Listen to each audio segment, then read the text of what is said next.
Muy bien, hablemos entonces de Oseas. Oseas, bueno, recordemos que eh, Oseas vivió, se cree que nació y predicó en el Reino del Norte, y eso ya es una garantía enorme para él. Recordemos que eh, esa no era garantía para Amós, porque Amós era del Reino del Sur e iba a predicar al Reino del Norte. Y recordemos que ambos reinos son antagónicos, ¿se acuerda? Entonces son enemigos en ese momento y eso es un punto en contra, aparte de otros puntos que tenía, es un punto en contra eh, del profeta Amós, que es del sur y va a predicar al norte. Por eso la confrontación con el sumo sacerdote le dice, vete allá a Judá, toma allá, come allá tu pan, bebe allá tu agua. ¿Listo? Mientras que este profeta es del reino del norte y predica en el reino del norte. Y eso es bastante, pues, por lo menos lo ven como uno de ellos. El ministerio de él se plantea, a ver, se ha dicho más o menos por allá en 740, 730, en fin. El reino del norte cae en el 722, pero el profeta Oseas no alcanza a ver la caída de Israel, ¿ya? O sea, que él no alcanza a ver eso, sencillamente lo ve como algo que posiblemente pase si el pueblo no se arrepiente, pero no es testigo de esa caída. Entonces, por otro lado, también el profeta conoce situaciones muy, digamos, como muy propias del reino del norte. Por ejemplo, las alianzas que hace el pueblo con otras naciones, claro que eso también lo conocía Amós, pero a este obviamente le queda mucho más fácil conocerlo porque es de ahí.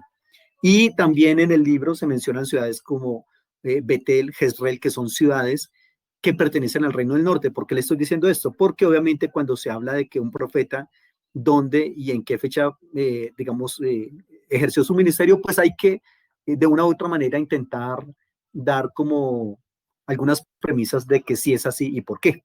Aquí le estoy diciendo porque conoce las alianzas que ha hecho el Reino del Norte con otras naciones, porque se mencionan las ciudades del norte, de Betel, de Jezreel también, eh, y bueno, y eso da como fe, por lo menos en algún sentido de ese aspecto. Uno de las situaciones un poco más álgidas del libro, creo que la más álgida de todas es el matrimonio del profeta. Y para el matrimonio se han propuesto varias teorías. Por ejemplo, una primera teoría dijo que era una alegoría y curiosamente algunos autores han propuesto que el matrimonio de Oseas, es decir, toda la experiencia que le está evocando en su escrito, no es una historia real, sino que es una alegoría. Y hay gente pesada que propone eso, por ejemplo, de Jerónimo, de, de Lutero, de Calvino. Ellos van a decir, no, esa historia no es real, es una alegoría. Entonces se plantea que son episodios ficticios inventados por el profeta y lo que el profeta propone según esta teoría, ojo, le voy a plantear dos teorías, una la de la alegoría y la otra la del evento real. Y la de la alegoría, le estoy diciendo que hay autores fuertes que proponen que eso de ninguna manera es una historia real, sino que es una alegoría, y lo que simboliza es precisamente la relación que tiene Dios y el pueblo de Israel, cuya situación es un poco, digamos, compleja, porque el pueblo de Israel está siendo tremendamente infiel. Recordemos, el pueblo de Israel jamás fue monoteísta en toda su historia. Pero entonces, respecto o en contra de esa postura, se ha dicho, bueno, pero si es alegoría, ¿por qué esos detalles tan finos de la historia que nos propone el profeta? Bueno, alguien dirá, bueno, precisamente porque es que ese es el éxito de la narrativa, esos pequeños detalles que hacen de ella algo muy parecido a lo real. Pero frente a eso se ha dicho, bueno, pero ¿por qué entonces la mención del padre de ella? Pues no necesariamente tendría que hacerse de esa manera, ¿no? Por otro lado, también es ilógico que el profeta se preste para hablar de su esposa, llamarla prostituta, sobre todo si esta persona tiene una relación sana. Eso es como de pronto a veces uno cuando está en una prédica un domingo en la mañana se descacha algo y ahí está el freno de mano diciéndole, ahora en la casa hablamos, cuando se hace una infidencia o cosas así. Imagínense que esta mujer estuviese escuchando toda la enseñanza del profeta, o sea, diciendo, con que esas tenemos, entonces soy hieródula, ¿no? hieródula se le dice a las prostitutas sagradas. Esa es una primera teoría. La segunda teoría es que el hecho es real, que definitivamente sí fue algo que le pasó al profeta. Y los que propenden por esta teoría proponen dos aspectos. Unos dicen que la del capítulo 1 y la del capítulo 3 son una sola mujer. Y otros dicen, no, señor, son dos mujeres. Entonces, ahí está también esa situación por ese lado. En cuanto a la teoría de que es una sola mujer, se plantea que la mujer de Oseas es una mujer sexualmente pura, pero que es una persona que está inclinada a la idolatría, es decir, es una persona que intenta, digamos, serle fiel al Señor, pero y tiene en sus hombros el peso de haberse casado con un profeta que ataca precisamente el culto baalístico. Así es de que ella es una mujer inicialmente sexualmente pura, pero que está inclinada a la idolatría. Y por lo tanto, el adulterio del cual se habla respecto a ella, inicialmente sería espiritual, inicialmente, pero posteriormente se convierte en un adulterio físico, porque recordemos que todas las adoradoras de Baal debían prostituirse por lo menos una vez en la vida. Y el diezmo de la prostitución debería ser entregado, el pago de la prostitución debería ser entregado como diezmo al sacerdote que fungía en ese momento en ese lugar de adoración. O sea que los sacerdotes baalísticos terminaban siendo como una especie de proxenetas en ese sentido. Y recordemos que el sistema de justificación baalístico tenía que ver con, era orgiástico, era sexual. Una persona decía, iba donde el sacerdote y le decía pequé, según el sistema, digamos, de santificación o de pecado de la religión cananea. Y entonces él le decía, el sacerdote le decía, mire, allá están esas hieródulas, es decir, las prostitutas sagradas o los sodomitas. ¿Qué prefiere? Hombre o mujer. Escoja lo que quiera allá, tenga sexo con esa persona. Cuando usted tenga sexo con ella o con él, usted va a quedar santificado. Eso sí hay que pagarle porque pues es también parte del trabajo de esas personas y parte del sostenimiento del templo. Entonces le paga y reitero, ese pago era un porcentaje dado al sacerdote. Esa era la función, digamos, de las hieródulas. Cuando la Biblia habla de sodomitas en el Antiguo Testamento, no es el travesti que se viste de noche como mujer y sale a buscar cliente, no. Ellos son sacerdotes que prestaban su cuerpo como honra a los feligreses que venían a buscar santificación. O sea, ellos tenían su estatus y era un estatus muy importante, muy valioso dentro de la religión cananea, ¿ya? Ese concepto de las hieródulas y los sodomitas fue evolucionando en la historia y luego se le llamó las vírgenes vestales. No sé si usted haya escuchado o haya leído algo al respecto, las vírgenes vestales. Y posteriormente se fue digamos, eliminando varios aspectos y las monjas que nosotros vemos, sobre todo en la Iglesia Católica, son como el rezago, como el remanente de esas hieródulas en esa ocasión.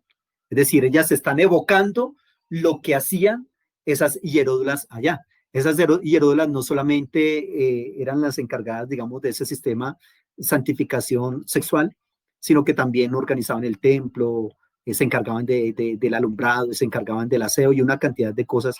Entonces eran como, reitero, una especie de sacerdotisas.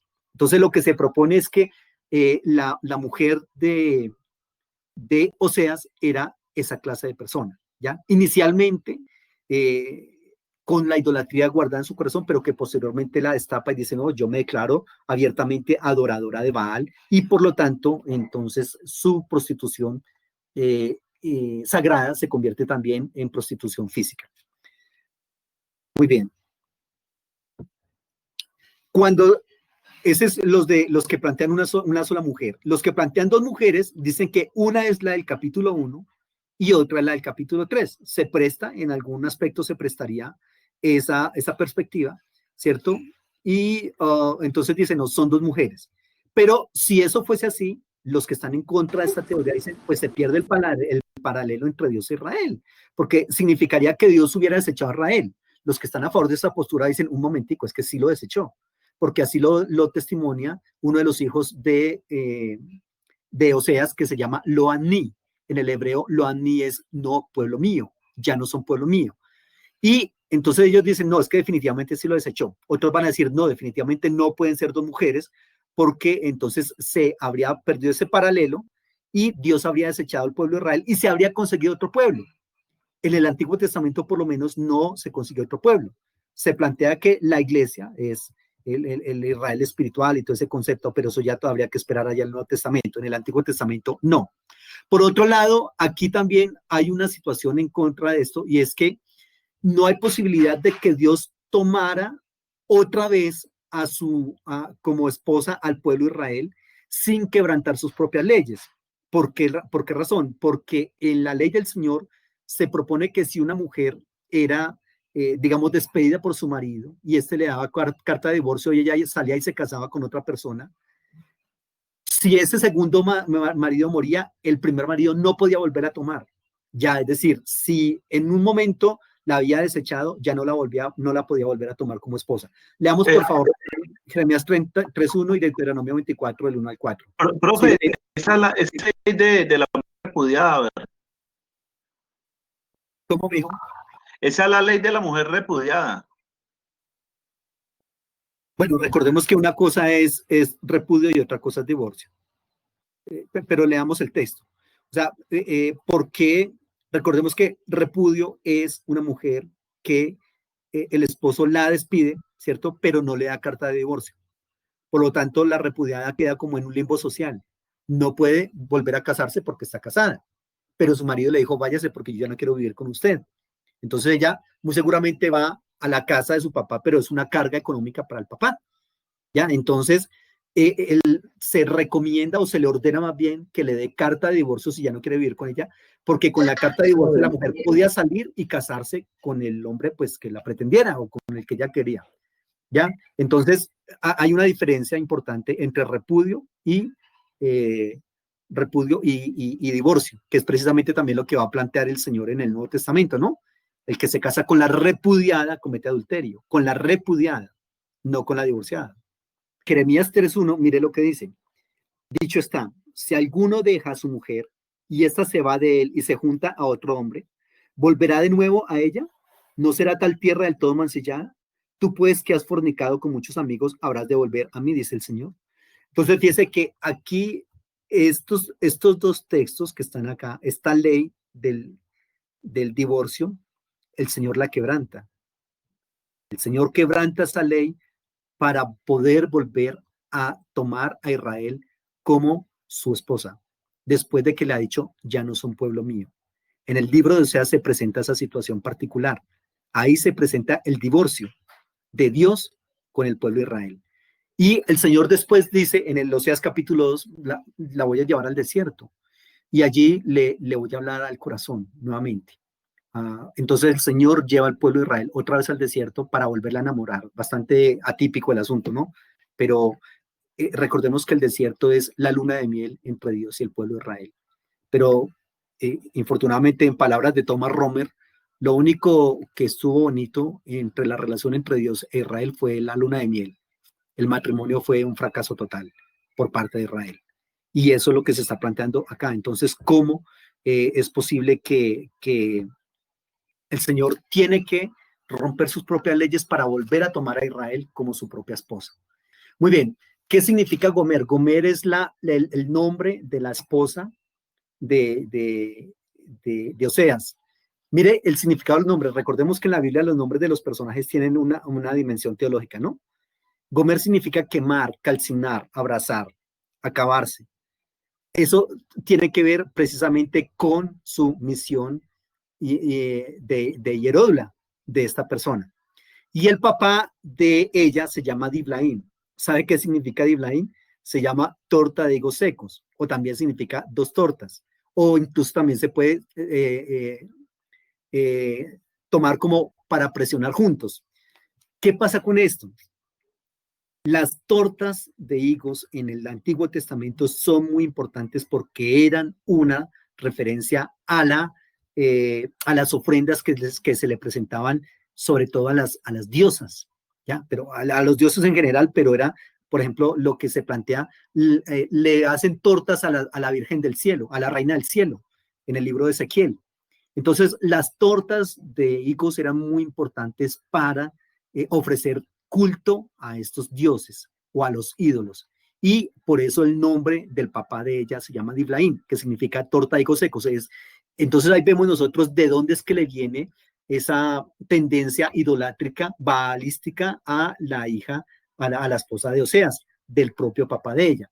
Y el nombre también significa para presionar juntos, es decir, Oseas debió estar viviendo una situación conyugal bastante fuerte, ¿correcto? Porque es tanto su esposa como su papá presionándolos en algo a lo cual el profeta Oseas le ha declarado una guerra frontal, que es el culto baalístico. Es un poco fuerte la situación de este personaje. De ahí que se ha planteado que el libro de Oseas, muchos de esos, de los elementos no los escribió Oseas, porque el libro de Oseas es como es desordenado, es desordenado. Y lo que se ha propuesto para ese desorden de Oseas es, obviamente, pues si es una persona que está sufriendo de la infidelidad de la esposa, ¿cierto? Y que aparte de esa infidelidad es una confrontación directa con su ministerio, con el tema más importante de su ministerio, pues, ¿qué más da? Obviamente era algo que tenía que pasar de esa manera y por eso eso se ve reflejado en la escritura. Es lo que se ha propuesto para, digamos, cuando se habla de por qué el libro de Oseas es desorganizado. Los hijos de Oseas y su esposa Gomer, Jezreel. Jezreel significa Dios siembra.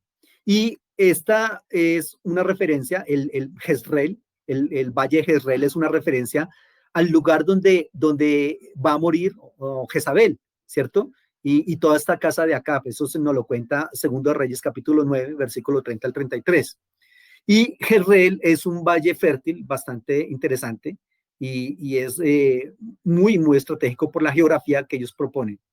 De hecho se propone que es por la importancia que ellos tienen, es una capital más.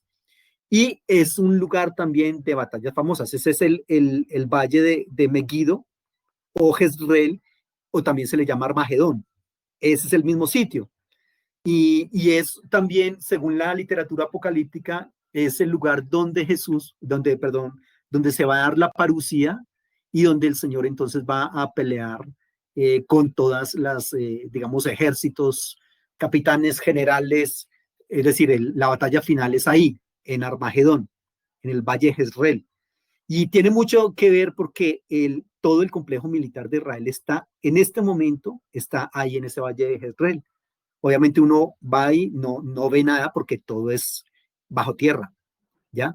Pero es ahí en ese mismo lugar, o sea que realmente sí tiene muchísimo significado. Recordemos que Israel es un pasadizo natural entre el norte, es decir, la Mesopotamia, y Egipto, en el sur.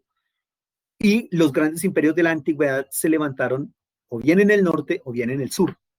Y cuando ellos venían a pelear, cuando se enfrentaban los imperios, entonces los del norte bajaban y los del sur subían y se encontraban ahí, en el Valle de Jezreel, y ahí peleaban.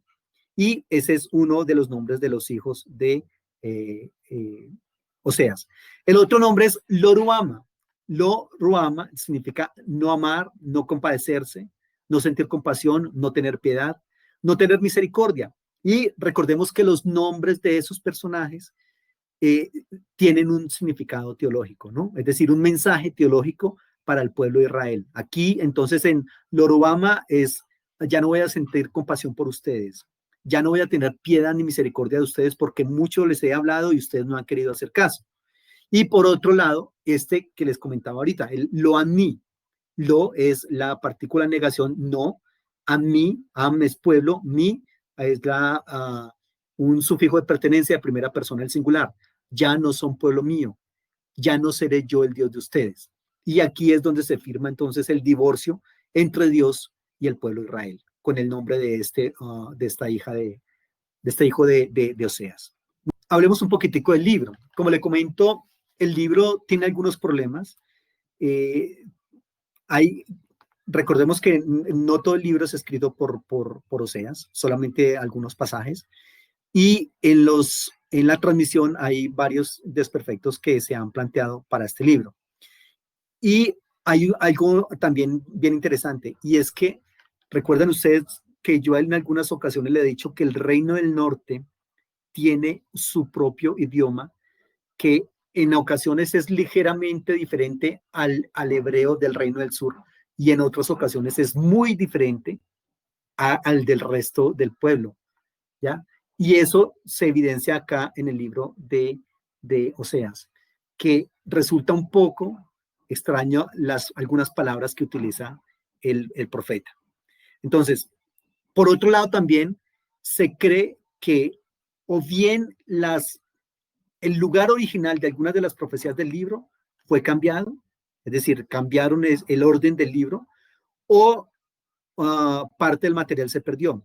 Hay otra postura que han hablado, que es la que le comenté hace un momento, y es que es apenas lógico que el libro presente todos esos baches y todas esas emocionalismos, como un profeta que sube y baja de una montaña rusa emocional, y lo que se ha planteado al respecto es, claro, es que el profeta está siendo engañado, y pues eso, pues, quiera o no quiera, es bastante complejo para la persona que está siendo víctima de engaño, ¿ya? Y que entonces eso se ve evidenciado en el libro de Oseas, es lo que se ha propuesto al respecto, ¿no? En cuanto al libro, hay tres grandes divisiones. Una primera división es la experiencia conyugal de Oseas y la similitud entre la relación entre el Señor, obviamente, y el pueblo de Israel. Eso está del capítulo 1 hasta el capítulo 3, versículo 5. Y luego la segunda gran división del libro está una cantidad de profecías que van a reflejar la controversia de Dios con Israel. Eso está del capítulo 4 al capítulo 13. Y el capítulo 14 es la tercera parte, una invitación al arrepentimiento. Entonces, grosso modo, esa es como digamos, como la división del libro de manera natural. Aquí, en esta diapositiva, se está obviamente mucho más decantado ese concepto. Permítame, yo voy a tomar solamente algunos elementos así como de manera, digamos, específica. De todas maneras, el libro también tiene tres grandes divisiones a partir de una palabra que es la palabra rib. ¿Se acuerdan que rib en el hebreo es pleito, litigio? Y en el libro, en el capítulo 2, versículo 4, en el capítulo 4, versículo 1, y en el capítulo 12, versículo 3, está el concepto de el rib. Leamos, por favor, esos versículos, 2.4, 4.1 y 12.3. Muy seguramente en la traducción lo plantean como litigio o como pleito o alguna otra palabra sinónimo. Contender es la palabra rib en el hebreo. ¿Listo? Que obviamente la colocaron más adelante para hacer una traducción más adecuada según ellos. Y en el capítulo 4, versículo 1, también está otra vez la palabra rib, el del hebreo. Contiende. Ajá. Oigan la palabra del Señor, hijos de Israel, porque el Señor contiende con los moradores de la tierra, pues no hay verdad ni misericordia ni conocimiento de Dios en la tierra. Recordemos que entre los subgéneros literarios proféticos está el rib, que es un pleito, que es un litigio, y lo que hace es simular precisamente un litigio donde hay un juez, un abogado, donde hay unos acusados, donde se le da digamos, una sentencia al acusado, en fin, se presentan unos cargos y todo eso, tal cual un litigio. Y en el capítulo 12, versículo 3, también está nuevamente.